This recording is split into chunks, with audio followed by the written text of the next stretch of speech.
Egg recipe చేసుకుందామండి. First oil వేసుకోవాలి. నేను ఈ స్పూన్తో సరిపోతుంది, 4 స్పూన్స్ వేసానండి.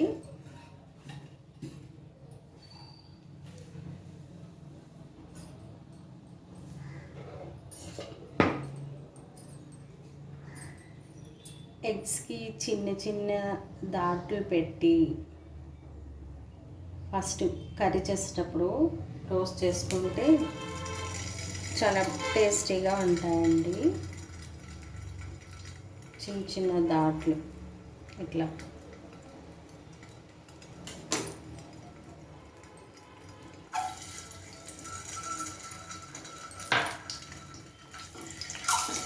కొంచెం బ్రౌన్ కలర్ వచ్చే వరకు ఫ్రై చేసుకోవాలి.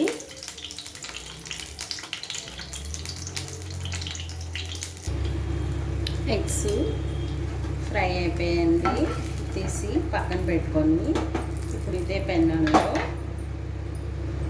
ఉల్లిపాయ, పచ్చిమిరపకాయ, నేను ఒక పచ్చిమిరపకాయ 2 ఉల్లిపాయలు వేస్తున్నానండి.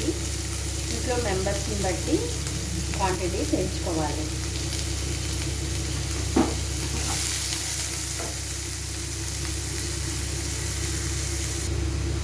మూత పెట్టి కాసేపు మగ్గించుకుందామండి.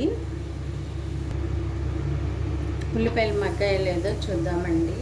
మగ్గిపోయి ఈ టైంలో టమాటా, పెద్ద సైజు ఒక టమాటా తీసుకున్నాను.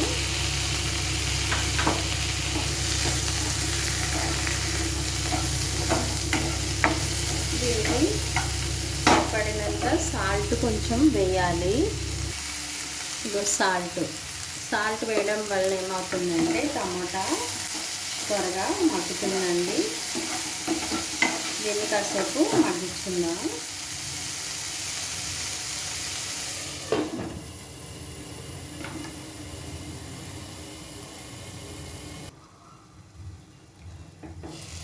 కూర ఎంతవరకు అయిందో చూద్దామండి. మగ్గిపోయింది టమాటా కూరను.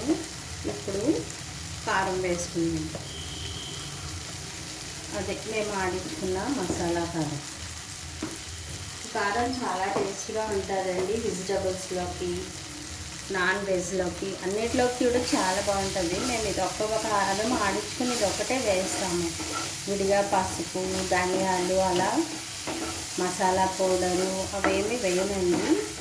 ఈ ఒక్క కారమే వేసుకొని కూరలు చేసుకుంటాం. కారం వేసి బాగా కొంచెం కూర కలుపుకున్న తర్వాత బంగాళదుంపలు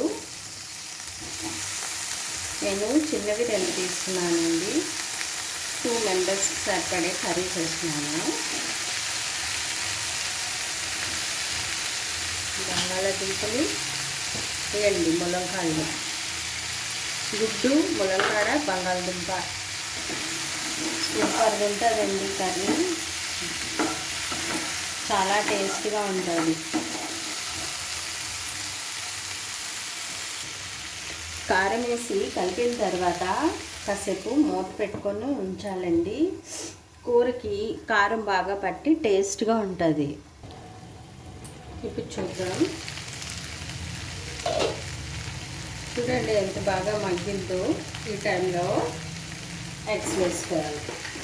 అంటే మీ ఇంట్లో ఉన్న మెంబర్స్ని బట్టి ఎగ్స్ వేసుకుంటారు కదా. 4 అయితే 4, 3 అయితే 3 అన్నమాట. ఇలాగా బాగా కలుపుకోవాలి.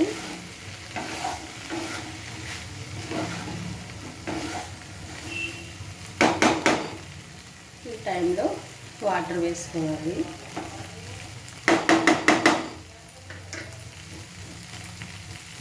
One glass of water.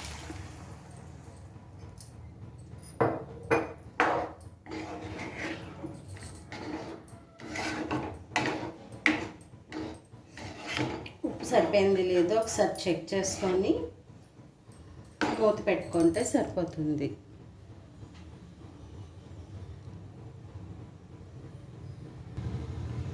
నాకైతే ఉప్పు సరిపోయింది, ఉప్పు కారం సరిపోయిందండి. మూత పెట్టి హై ఫ్లేమ్లో ఒక ఫ్యూ మినిట్స్ ఉంచి తర్వాత లో మీడియం ఫ్లేమ్కి వచ్చేస్తే సరిపోతుంది. ఎంతవరకు అయిందో చూద్దామండి. Egg curry ready.